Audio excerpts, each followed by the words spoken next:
Hello everyone, welcome to Let's Crack UPSC CSE English. About me, I am Sandeep Bhushan Thummala and my credentials are I have 8 years of teaching experience for civil services. I teach international relations and internal security, and along with that I go ahead with taking analysis of the Hindu newspaper, which will be very useful for the prelims as well as mains examinations. And this session would be in regards to how to crack prelims and mains 2020 and also focusing on 2021. So throughout my lecture, I would be emphasizing on the keywords and the key phrases from the newspaper. So there, I would be emphasizing on the keywords and the key phrases which I would pick up from the newspaper, which will be very useful in regards to identifying the factual and analytical questions from prelims point of view. So we would be emphasizing on the keywords and the key phrases, trying to arrive at the factual and analytical question for prelims point of view. And while we are emphasizing on the keywords and the key phrases, we'll also get into the mode of imbibing the better answer writing techniques. So we will be imbibing the better answer writing techniques that what are required while you are writing an answer in regards to the mains point of view. So definitely this session or my explanation will be helpful for you in regards to the prelims as well as mains examinations. So before that, you have a notification in regards to Let's Crack UPSC CSE English, which is India's largest learning platform. And once you subscribe to Let's Crack UPSC CSE English, you will have unlimited live and recorded courses from India's best educators. And the other privileges what you get from subscribing the Unacademy, that is Let's Crack UPSC CSE English, is you will have daily live classes, live tests and quizzes, structured courses, and unlimited access to the live and recorded courses. And these are the top educators at Unacademy, which you can see it on your screen. And along with that, you have also these top educators which are part of the Unacademy. And in regards to Let's Crack UPSC CSE English, Unacademy has come up with the courses, that is economy, history, current affairs, geography, and all other courses which you can also see it on your screen.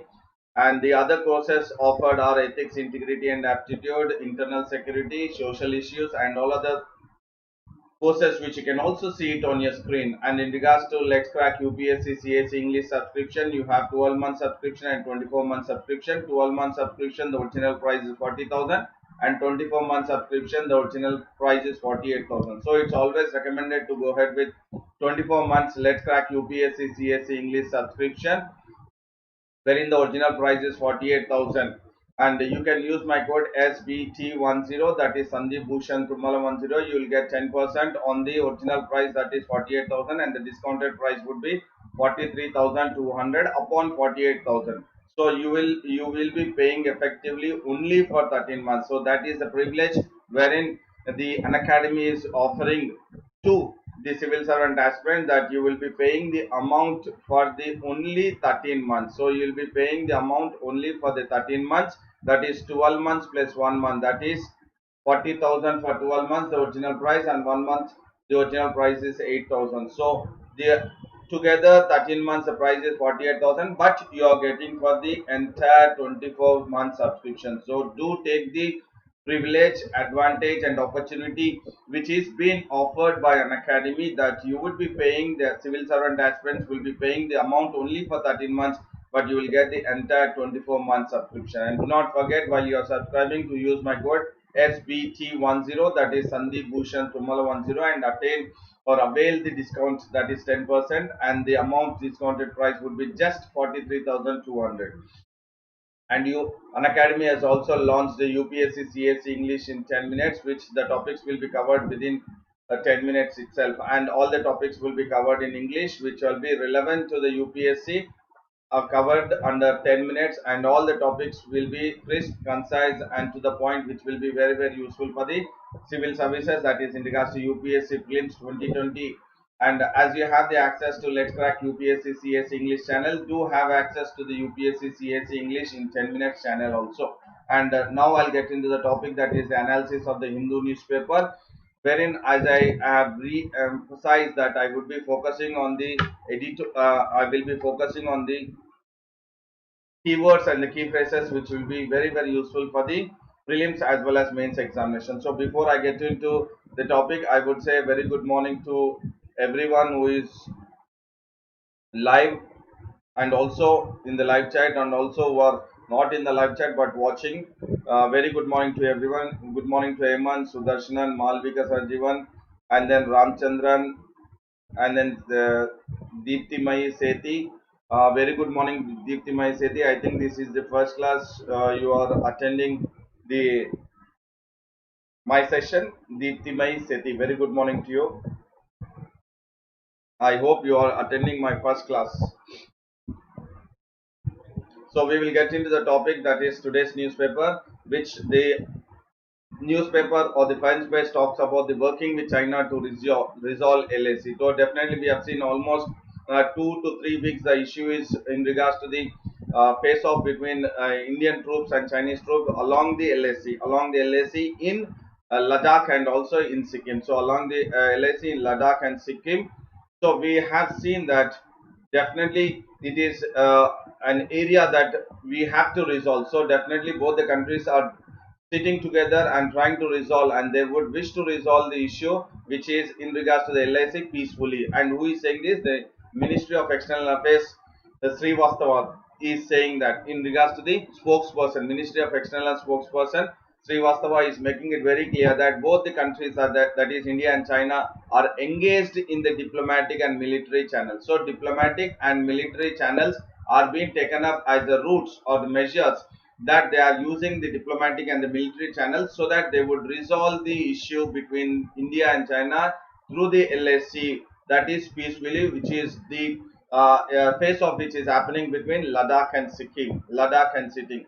And before I just move forward in the same news analysis of the same topic, Deeptimai Sethi has said I am new here, and definitely Deeptimai, you will be benefited by the my classes, that is in regards to newspaper analysis. I will be focusing on major in issues in regards to the newspaper, wherein I will be emphasizing on the keywords and the key phrases, wherein you will be having a better idea in regards to the how the factual and the analytical questions could be framed. And then definitely if you are giving an attempt in 2020 or 2021, you are have started the preparation well in advance. And definitely there are issues in regards to, as I said, in Ladakh and Sikkim, there are issues especially particularly in regards to the Galwan Valley. So we have, I mean, India has gone ahead with a road construction in the Galwan Valley, and that is the most important issue which is between the face off between India and China. And Srivastava, that is the spokesperson of Ministry of External Affairs, has made it very clear that objective of maintenance, peace and tranquility. So definitely both the countries are ahead to make sure that they go ahead with maintenance of peace and tranquility. So definitely peace and tranquility is what is required between both the countries, and the objective of both the countries is also in regards to peace and tranquility. So keeping in mind the objectives of the peace and tranquilities, both the countries have come forward that they are going ahead with the diplomatic, or they are engaged in diplomatic relations or diplomatic ways and through the military channels. So definitely the objective of peace and tranquility maintenance between India and China in regards to the border areas to resolve the ensuring India's sovereignty and national security. So definitely it is a concern in regards to the India's sovereignty and national security. So keeping in mind the India's sovereignty of India, and then the national security, that is of India, making sure that the objective of peace and tranquility between India and China will be taken into consideration through the diplomatic and military channel to resolve the issue between India and China, that is through LAC, especially focusing on the issue which will be taken up peacefully.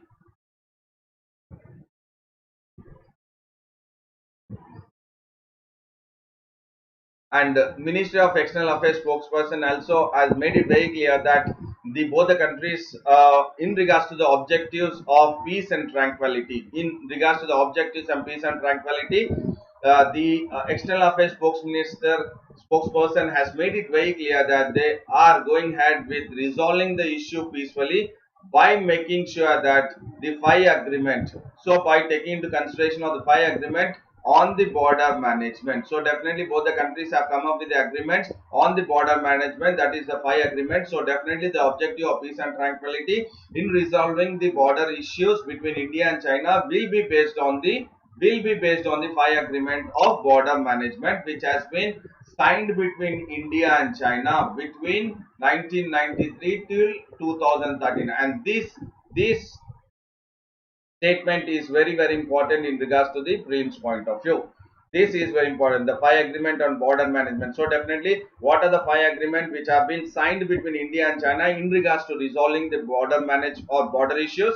That is the agreement on the border management since 1993 till 2013. Till 2013. So definitely, we will also focus on what has happened since 1993 till 2013 in regards to the border management. So why we have to focus is because you as a civil servant aspirant, we should just not leave what the external affairs spokesperson of the Ministry of External Affairs has said it. We have to look at from UPSC prelims and mains point of view, especially focusing on the UPSC prelims and mains point of view. And what is that I am saying again, that I would be emphasizing on the keywords I said, or the key phrases. Yes, the keyboard and the key phrases here are the 5 agreements on border management. So this is the keyword. What is the keyword? Border management is the keyword what you as a civil servant aspirant have to focus in regards to the newspaper, again comparing it or correlating it with the UPSC in regards to prelims and mains point of view. We will look at that border management, what has happened between 1993 and 2013. And definitely the objecting factor or the factor which is really causing a concern to China from India's point is that India has gone ahead with the road construction at several points in LAC, as we have said, we have discussed yesterday also in regards to the Galwan Valley also road construction, and also in regards to the Pyongyang Lake, and also in the Demchuk area. See, Pyongyang Lake, Demchuk area, and the Galwan Valley, and also Nakula Pass. So these are the 4 points. These are the 4 points across the LAC. Across the LAC, which are actually the bone of contention, or else the border issue is happening between India and China, and mainly because this is happening because of these 4 areas, that is Sankoso, Demchuk, Galwan Valley in Ladakh, all these 3 in Ladakh, and then in Sikkim, that is the Nakula Pass. So we will definitely look at all this. So this map have taken yesterday also, but again for the benefit of the civil servant aspirants, so that it will be in your mind completely, because it can be asked from the prelims point of view, that is as I have mentioned yesterday also in geography map based point of view. Prelims geography map based point of view, as I said, which among the following disputed areas, please map them from north to south. North to south. So Galwan Valley is at the top, Pangyongso Lake, Demchuk area, and Nakula Pass. So this is Nakula Pass. So definitely Nakula Pass is in Sikkim. So we need to look at the Nakula Pass here, and then you have one more pass here. That is yesterday also I made a point here, Nathula Pass, and then you have one more pass here. It is Karakoram Pass. So definitely you need to keep a track of all this again in regards to the geography map base, in regards to the passes. So definitely this is very important in regards to the prelims point of view.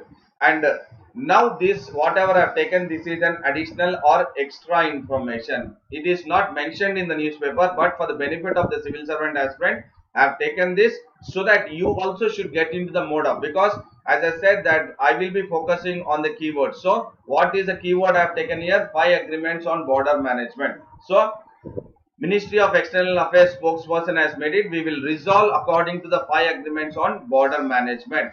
On border management between 1993 and 2013, what it has taken between India and China. So definitely we will look at what has happened since 1993. So both the countries, that is India and China, that is Republic of India and Republic of China, have gone ahead with making sure that they will maintain peace and tranquility. This is very important for prelims as also from mains point of view. So both the countries, that is India and China, Republic of India and Republic of China, have come forward to make sure that they maintain peace and tranquility, and they have gone ahead with peace and tranquility, maintaining the peace and tranquility. It has been signed. So both the countries have signed the peace and tranquility on 7th September 1993. So this is very important for prelims point of view. 7th September 1993 is very important for prelims point of view. So peace and tranquility has been signed between both the countries on 7th September 1993, and this is in regards to the, and this peace and tranquility signing is in regards to the confidence building measures. So this is again very important for prelims as well as mains point of view. Confidence building measures. And there is one more which has been signed between both the countries. So first one is in regards to peace and tranquility, that is in regards to the confidence building measure, CBM, confidence building measure. And the other one which was signed between both the countries is in regards to the military field. And that is in regards to the line of actual control, wherein it was signed on 20th November 1996. So definitely for the prelims point of view, what is very important is Republic of India and Republic of China have come up with maintaining a peace and tranquility, and it was signed on the 7th September 1993, and this is in regards to the confidence building measure, CBM. And the second is in regards to the military field. I mean signature or trying to maintain the military field. I am trying to maintain the peace and tranquility in regards to the military field, that is in the LAC, and that was signed in 29th November 1996. So definitely we have to look at this. These are very important. Both are very important in regards to the prelims point of view and a better understanding from mains point of view. And before I get into the what is a further, I would say very good morning to again hey, Madhu has joined, and even Johan has joined. So just give me 1 minute time, just give me 1 minute time.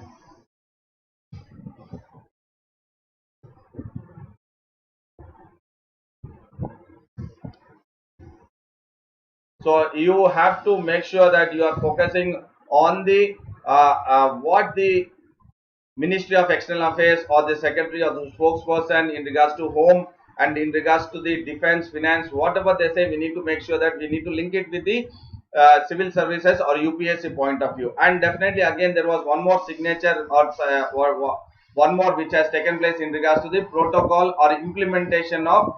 So next one is in regards to the implementation of confidence building measures in the military fields, that is in the LAC region, and that was signed on 11th April 2005. 11th April 2005 it was signed. So definitely you need to keep a track about the four. That is the first one, peace and tranquility, which was signed on 7th September 1993, again 29th November 1996 and 11th April 2005. And the other one is in regards to the establishment of working mechanism for consultation and coordination of India-China border issue. So India-China border issues affair have been signed on the 17th January.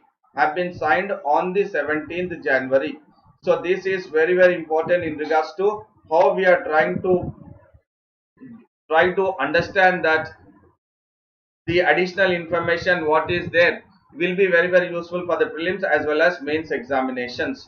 So the first one is in regards to peace and tranquility, that is confidence building measure, and the second one is in regards to the military field, and the third one is in regards to the implementation of the protocol in regards to the confidence building measure on 11th April 2005, and then the other one is, the fourth one is in regards to the establishment of the working mechanism for consultation and coordination of India-China border affairs. That is on 17th January 2012. So definitely we have taken into consideration right from 1993 till 2012, and on October 2013 it has come into the implementation of making sure that the border issues or the border India between India and China border issues will be dealt, or it will be what is handled in a very diplomatic manner. So what is important is 1993, 1996, 2005 and 2012. These are very important in regards to the prelims point of view, and also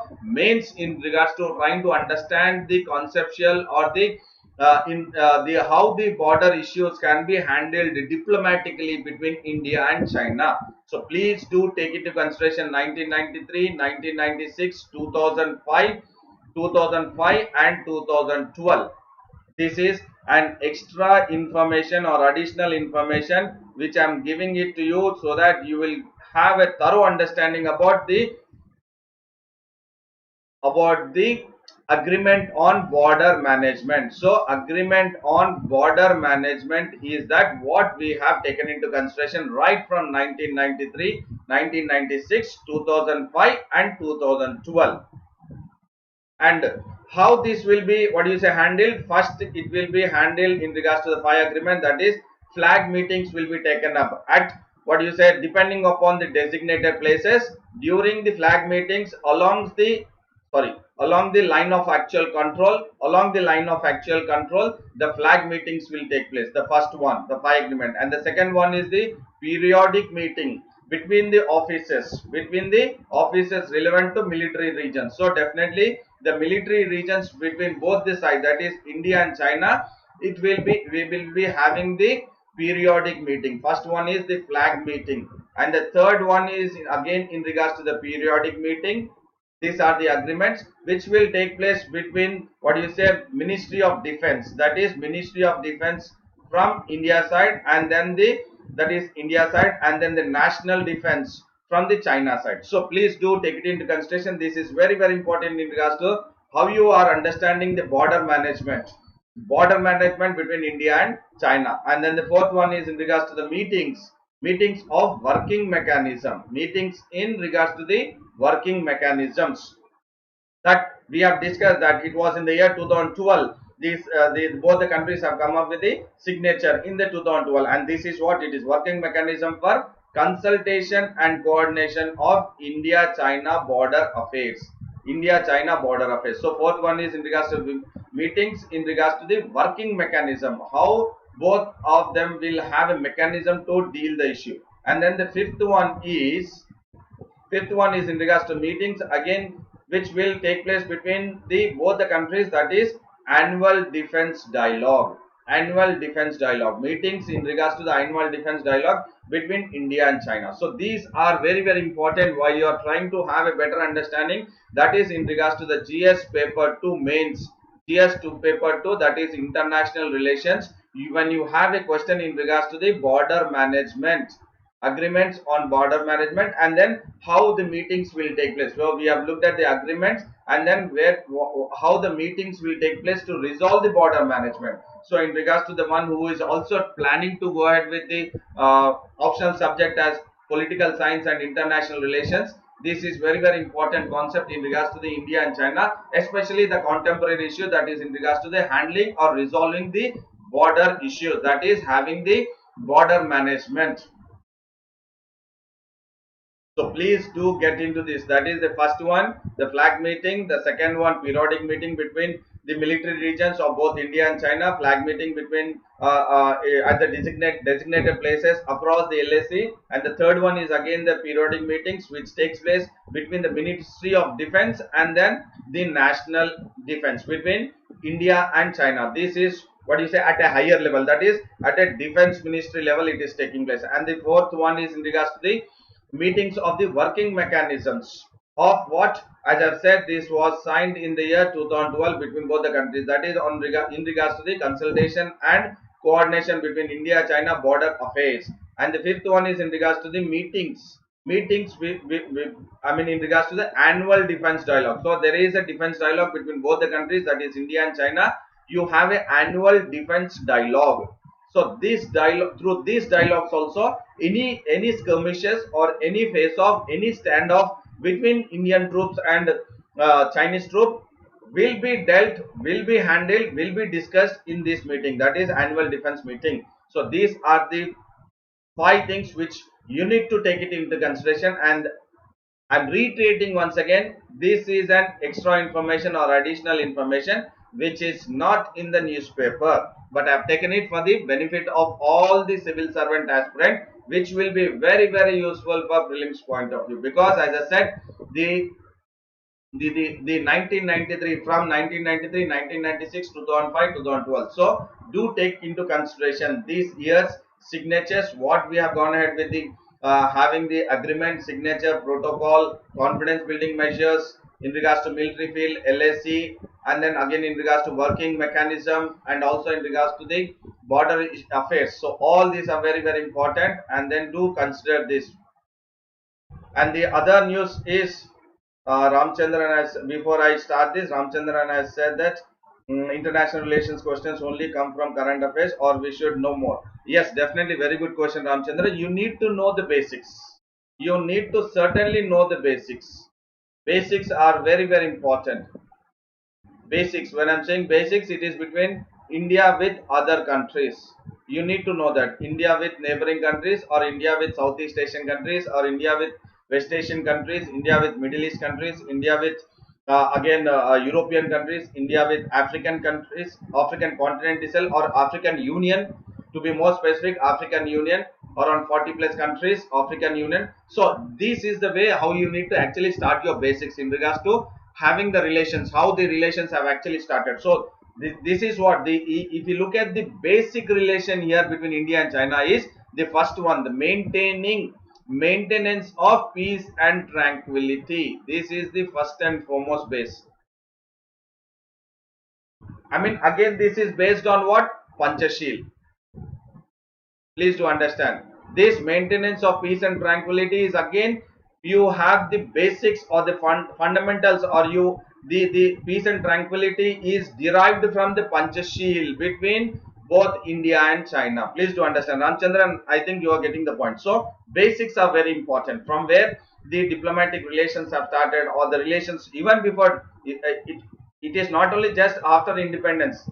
Prior to independence also the relations we need to understand. Then we can have a thorough understanding of the conceptual ideas, and then link it with the contemporary issues, then you will have a, what is a perfect and a perfect manner to evaluate a question, and then write an answer in the mains, and again to make sure that you are arriving at the best answer in the prelims. You are arriving at the best possible answer from the given options in the prelims. I think Ramchandran, have given you a very good information of your doubts. And there is another news in regards to the center review situation in 13 regions. So definitely, as we have seen that the country is heading towards the lockdown, which will end here. It is, sorry, it is not May 3rd, it is May 31st. By mistake, it is an error here, typing error. It is May 31st. So May 31st, we will get to know that whether it would be an extended lockdown, or they will, what do you say, they will end the lockdown. It is still not clear. So another 2 days we will wait and see. But prior to that, the Cabinet Secretary Rajiv Gauba has made a statement in the meeting that all the municipal commissioners and district magistrates, so municipal commissioners and district magistrates of the 13 regions have been, the cabinet secretary has held a meeting with the municipal commissioners and the district magistrate of the 13 regions across the country in regards to the looking at the COVID-19 cases. Then those areas are Mumbai, Chennai, Delhi, Ahmedabad, Thane, Pune, Hyderabad, Kolkata and Howrah, that is Indore, Jaipur, Jodhpur, Chengalpattu and Tiruvallur. So all these 13 regions, the municipal commissioners and the district magistrates had a meeting with the cabinet secretary, that is Rajiv Gauba, in regards to discussing of the COVID-19 cases in the country. And it was very, very important because India is now the highest number cases in Asia, surpassing Turkey. So India as of now is the highest number of cases in regards to the COVID-19. We are almost, if I am not wrong, 1.66, 1,66,000, close to the numbers have increased in regards to the infectious cases, and it is the highest in Asia, and the tally has, what you say, surpassed even Turkey also. and Union Minister Amit Shah has spoken to all the chief ministers in regards to whether we need to, extend the lockdown or give the further information or the suggestions can be given to the Union Home Minister. So the lockdown would be final as per the schedule. It is May 31st. May 31st, and we will come to know whether it will be extended or not. And we have seen that Maharashtra, and then in regards to the Rajasthan, Gujarat, Delhi, and then even in regards to Madhya Pradesh, Tamil Nadu are the one which are having a very spike, but we can see Gujarat, which is not really what you say moving up the graph. It is the only one which is at a constant. It has fallen down. It has what you say decline, but increase is not happening. But the rest in regards to Maharashtra, and then in regards to Rajasthan, Tamil Nadu, Delhi, and Madhya Pradesh, if you look at everyone is rising. All the what do you say cases in all the cities or the regions are rising.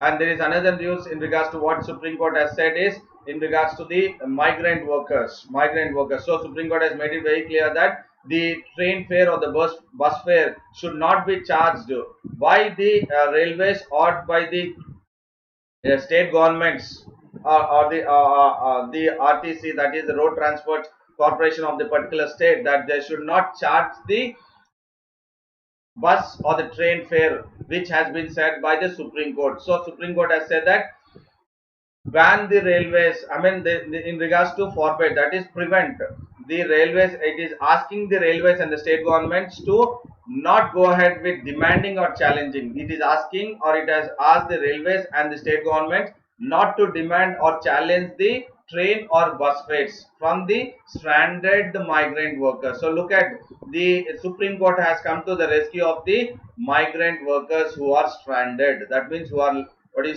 been in various cities. And the court has said that the state from where the workers started and state from where the workers were heading towards, from where they have started and where they are heading towards, those states have to pool in their travel expenses. So please do understand here the logic. What the Supreme Court has made it very clear is that the charges, charges, that is in regards to the bus and train fare, should not be charged by the respective railways or the state government road transport corporation, but what the Supreme Court has directed the states is from the where the migrant workers are starting and from where the migrant workers are heading towards, those states have to pull in the travel expenses, and they should not demand the charges from the stranded migrant workers. And the Supreme Court has also made it very clear that the stranded migrant workers should be provided shelter, food and water by the state itself. And during the train journey also, the railways should take care by providing the drinking water and meals. And while they are traveling through the buses, the state government, while they are traveling the train, it is the railways. While they are traveling to the bus, it is the state government which has to take it into consideration that they provide the food and water to the stranded migrant workers. So definitely the stranded migrant workers plight is been definitely taken up by the Supreme Court in regards to the as a suo motu cases. I'll finish this and I will look at what Hemant has asked for. The court ordered even states to help kiosks. So definitely they have come up with the kiosk. Kiosk in the sense you can call it as kiosk, or in a normal language they are the tents, shamiana or tents at different places wherein the migrant workers are stranded. So definitely Supreme Court has come to the rescue, or it has looked at the plight of the migrant workers. Yes, before I get into the next topic, Hemant, there are 70% of COVID-19 cases in 13 regions. Yes, absolutely. That is why the cabinet secretary has had a meeting with the municipal commissioners and then the district magistrate of all the 13 regions. Almost 70%. Absolutely right. Yes, very good, Hemant. And Indian vaccine trials likely in October. So definitely we have seen this news. This news is actually since April. In April it is in news, and we have seen since April there are news in regards to the various trials are being taken up in India. And then there are almost around close to 6 promising vaccines which have been developed in India itself. So there are almost 6 promising vaccines which have been developed in India itself. And then the principal scientific advisor, that is K. Vijaya Raghavan, has said the novel coronavirus vaccine is being developed in India, likely to begin in the month of October. So there is a possibility that the vaccine would come up in the month of tested in people in October. So once it will be tested onto the people, that is in regards to the healthy volunteers. Healthy volunteers, it will be tested on the healthy volunteers, that is the humans or the people, and then that would be in the month of October. And later on, once if it is successful and if there are no any side effects, so definitely depending upon the success on the people tested, so definitely then later on it will be part of the manufacturing and circulation, and it will be clinically tested drug. Clinically tested drug it will be. And then the group is working on a flu backbone. So this I've actually discussed even in the month of April. The Bharat Biotech is actually coming up with this, and it is in collaboration with an international virologist, that is University of Wisconsin Madison, and US virus company Flugen. So this is again very important for prelims point of view in regards to the current affairs, or again in regards to the science and technology. From the science and technology part, there could be a question asked in regards to the which of the following Hyderabad based company had a collaboration with an international virologist, that is University of Wisconsin Madison, and with the US vaccine company, that is Flugen. So it is Bharat Biotech plus University of Wisconsin Madison plus the US vaccine company, that is Flugen. And these three of them have come together and they are developing the vaccine called as Coroflu. So this is the vaccine, and it is through the nasal it will be administered. A drop or a couple of drops will be administered into the nasal. So this is a flu that is called as Coroflu. Ramchandran, did you get my point? I have answered you to your question. Otherwise, please let me know. I will again go ahead with giving you more of explanation. And there is another news which talks about NHRC issues notice to government. So we have seen that Supreme Court has also come up saying that the railways and the state government should not go ahead with imposing the fare in regards to the train fare and bus fare. It has made it or directed to the railways and to the road transport corporation, that is in regards to the state governments. And again we have another news which talks about the NHRC, that is National Human Rights Commission, has issued notices to Union Home Ministry and the Railway Board and the Bihar and Gujarat governments. So it has National Human Rights Commission has issued notices to Union Home Ministry and then the Railway Board, and the other one is in regards to the Bihar and Gujarat governments. Why? Because in connection with the reported deaths, especially in the Shramik special trains, we have seen the death cases which have been reported because of the lack of food and water to the passengers. So definitely the National Human Rights Commission is emphasizing on the lack of food and water which is not being provided by the railways or the state governments and the Home Ministry. So it is looking into the cases and it has issued the notices to 3 of them, and the NHRC has taken the suo motu cognizance. And this is very important in regards to the prelims point of view, which it could be which among the following statements are incorrect. So the NHRC has taken the issue in regards to the suo motu cognizance. So it is about the trains that not only starting late, but it has also made sure that the suo motu case in regards to NHRC, that the governments or the Union Home Ministry or the Railway Board have taken more number of days to make sure that the stranded migrant workers have reached the destinations. And the Commission has also observed that whatever contents have been issued in the media. So definitely suo motu case the NHRC has taken into consideration by the contents which are being in the media reports. So please do understand here a very good important conceptual point here is NHRC has taken the case as a suo motu cognizance of media reports. So whatever contents have been mentioned or it has been published in the newspaper through the media reports, it has taken that as the base and then it has taken the case as a suo motu case, and then the commission says if that case report or the contents are true, then there will be a gross violation of human rights.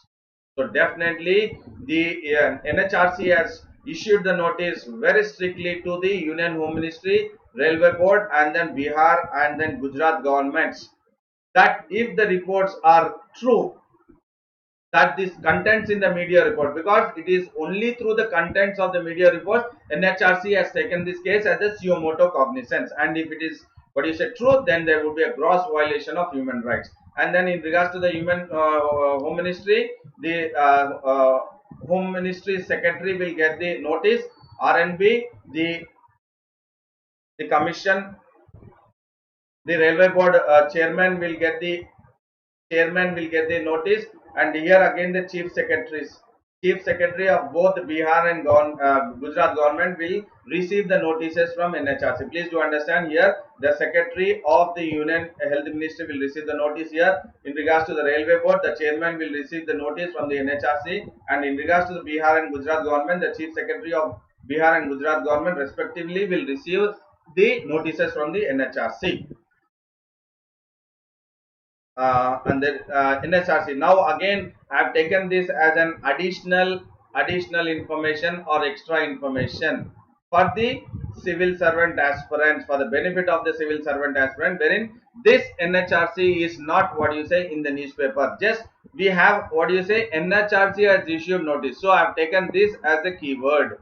I have taken this as a keyword. What is the keyword I have emphasized here? NHRC. So definitely again, from the UPSC point of view, from the prelims point of view, we need to focus on NHRC. So all these reports and all this is also good for the information sake, but from the prelims point of view, UPSC point of view, definitely we have to look at the NHRC. So this is an additional information I am trying to what you said give it to the civil servant aspirants, my students, through my lecture, that it will be beneficial for you in regards to the prelims 2020 and also main, and also in regards to prelims 2021 also.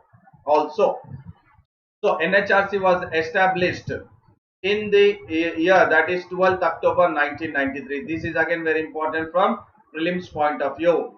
Shravani Sravs have joined. Shravani, very good morning to you, Shravani. I'm extremely sorry, I was just engrossed in the entire explanation, so I could not respond to your comment. And Shravani Sav says that your teaching is awesome, so thank you very much. And then very good morning to you and all the best for your civil services preparation. If you are giving an attempt in 2020 or else even in 2021 also, all the best for your civil services preparation. And you can also be get advantage from my lectures, that is through the Unacademy, the Let's Crack UPSC CSE English channel also. You will definitely be benefited from my lectures in regards to the current affairs also. And the statute, that is the rules and regulations were actually been established in the Protection of Human Rights Act. So we have to look at the statute, that is the rules and regulations were also established in the Protection of Human Rights Act 1993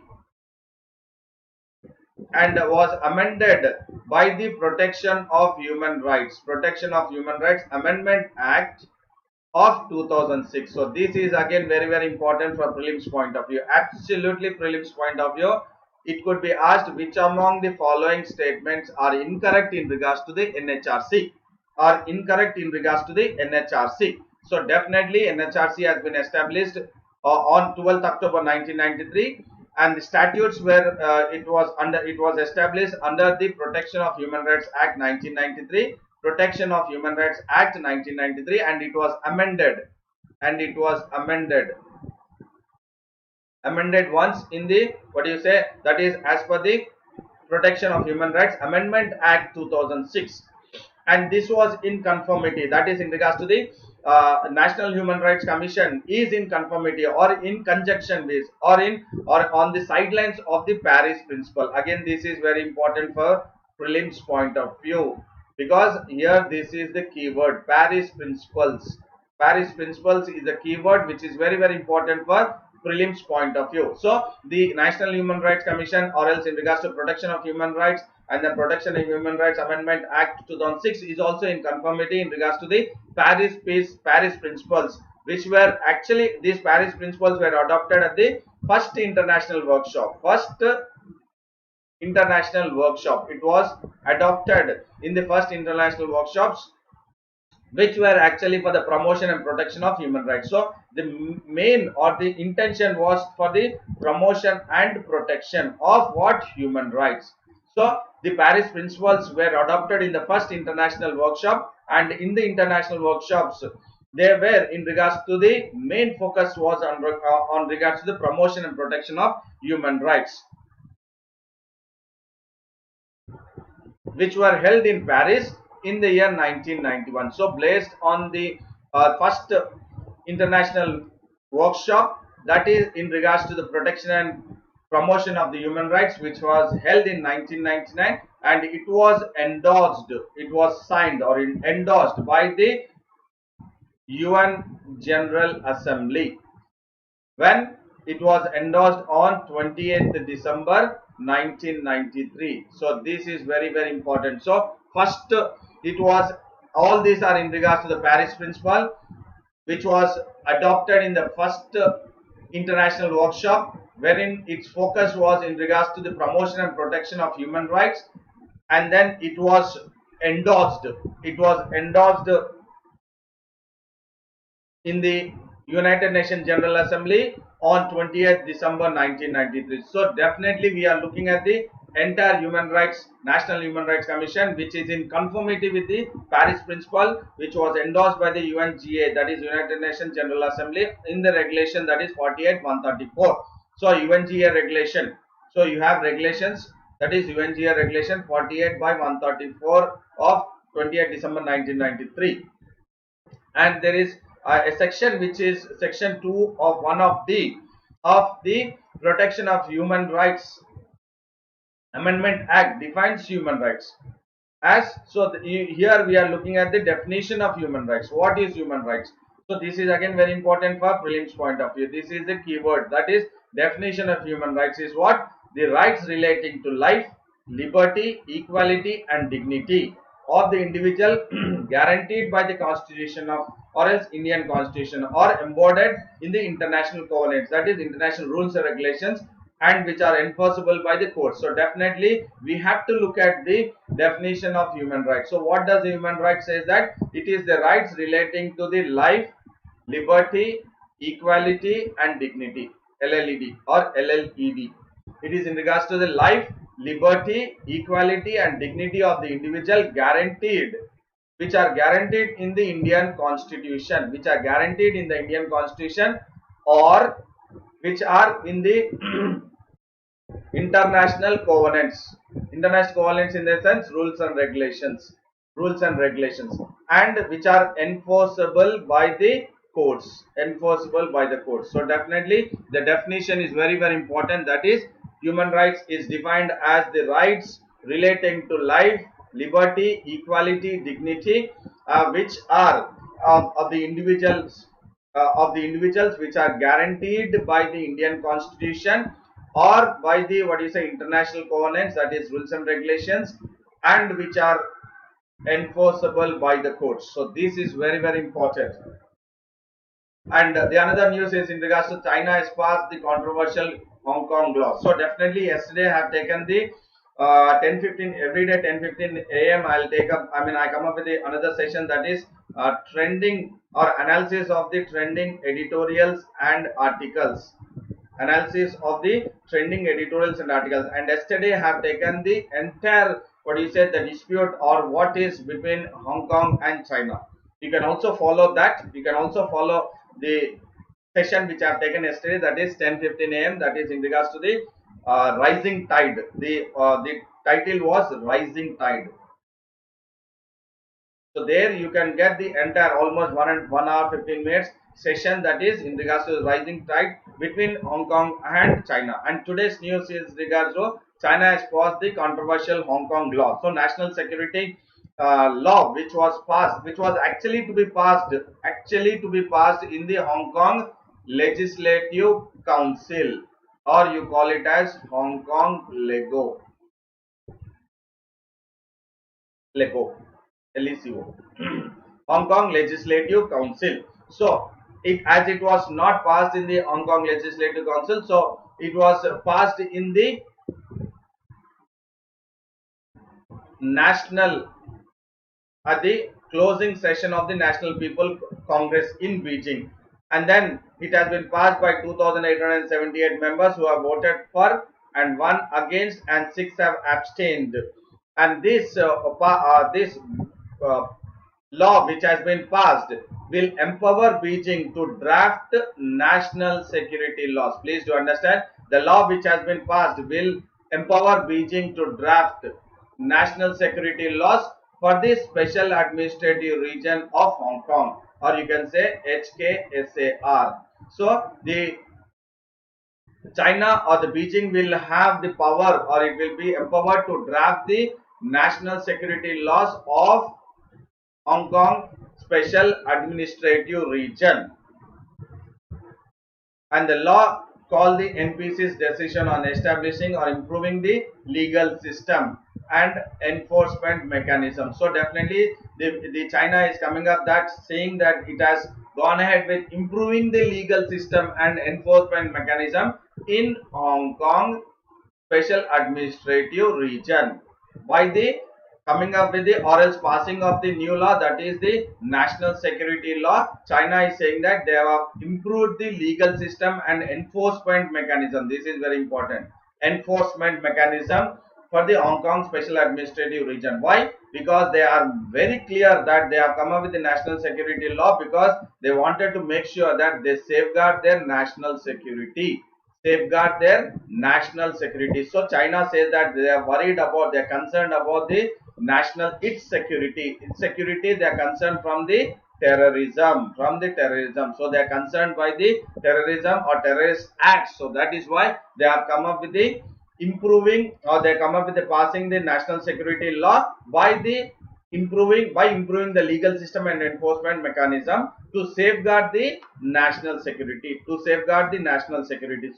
the keyword is the legal system and enforcement mechanism, and the other keyword is the safeguard national security. And then the draft has also made sure that it will cover all the seriously endangered national security, and this is very, very important because you can just put this keyword or key phrase directly in your answer if you are trying to mention why the China has come up with the new security law. That is, it says that it wanted to go ahead with the law would cover any activity which is seriously endangers national security of Hong Kong or China itself. So whichever act or activity is seriously endangering the national security will be taken seriously, and that will be taken seriously by the national security law which has been passed by the China. And it will also enable measures to counter, lawfully prevent, stop or punish the foreign or overseas forces. That definitely the China or the Beijing alleges that there is external forces who are definitely supporting the protesters to go ahead with again protest against the China, and it very clearly states that it will also make sure that it will stop any kind of separatist, subversive or infiltrative or destructive activities. So definitely China has come up with a new security law in making sure that no external forces will prevail over Hong Kong, and the other one is there will not be any kind of separatist movement or in regards to the subversive or in regards to the infiltrating again terrorism we were talking about, and then any kind of destructive. So whoever, that is the external forces who are trying to create any separatist movement or subversive movement, and then infiltration if it takes place, or distract you. For all these, China has come up with a new security law. But many of the pro-democracy parties in Hong Kong,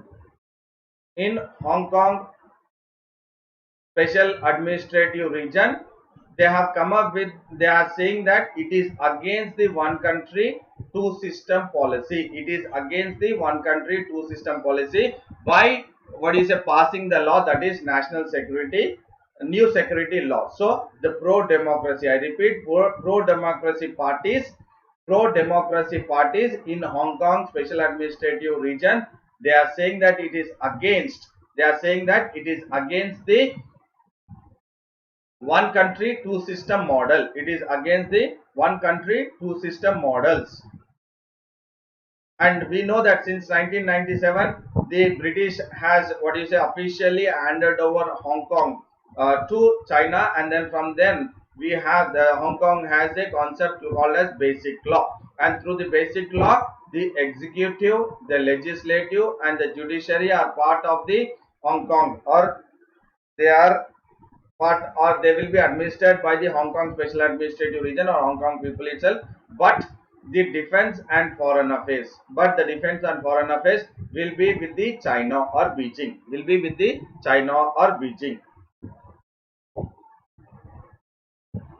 Oh, so definitely I have taken this entire session, which is very, very useful for the prelims as well as mains point of view, trying to focus in regards to the current affairs, especially in regards to we have looked at geography based, map based, and also in regards to science and technology, in regards to vaccine, again international relations we have looked at, again in regards to current affairs, that is National Human Rights Commission we have looked at. So definitely again in regards to the border management, again that is for prelims point of view. So I did focus on various issues of the newspapers, again correlating it with the UPSC prelims and mains point of view, by emphasizing on the keywords and the key phrases which are from the newspaper itself, from the news item itself. So I hope this was a very, very informative and knowledgeable session. And before you sign off, do like the video, share the video, subscribe the Let's Crack UPSC CSE English channel, and subscribe for 24-month subscription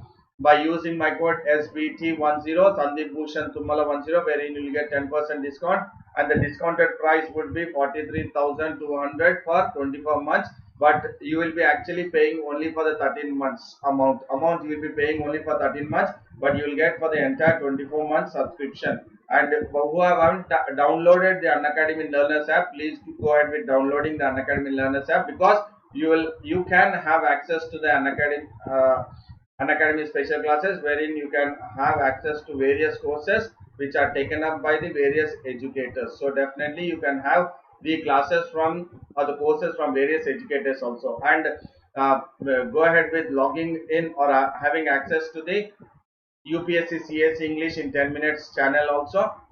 And the Telegram link is the Let's Crack UPSC CSE English. Also you can get into the or subscribe the Let's Crack UPSC CSE English. And my Telegram link, this is my Telegram link, that is t.me/Sandeep Bhushan SBT. So my Telegram link, you can have access, or you can also subscribe.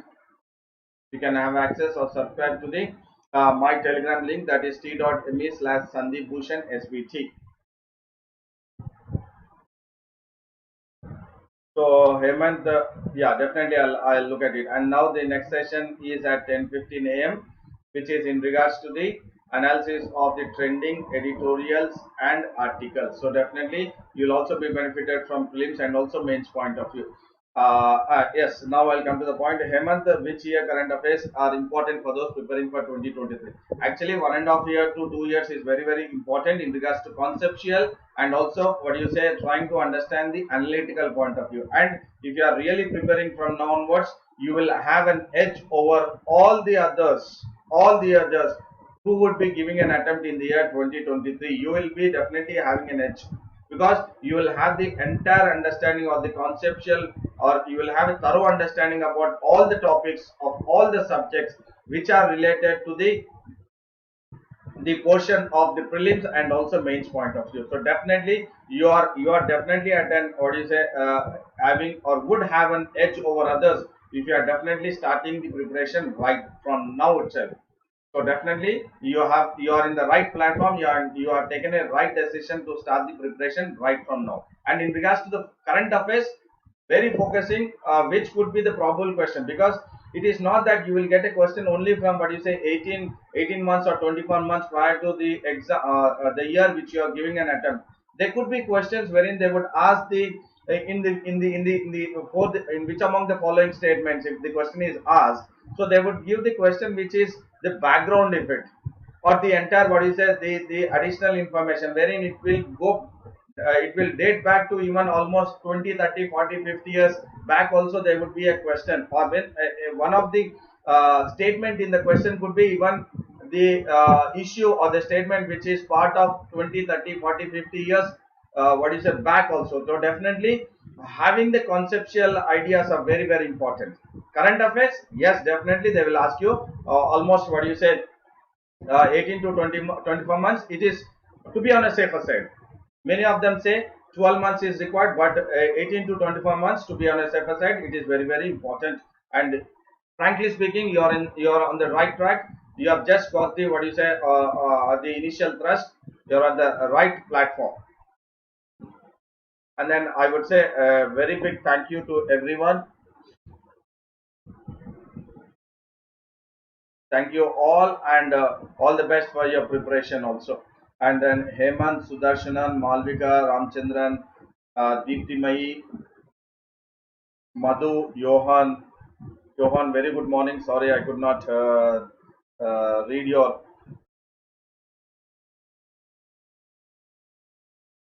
Savani, everyone. Thank you, and then all the best for your examinations. Thank you very much. See you at 10:15.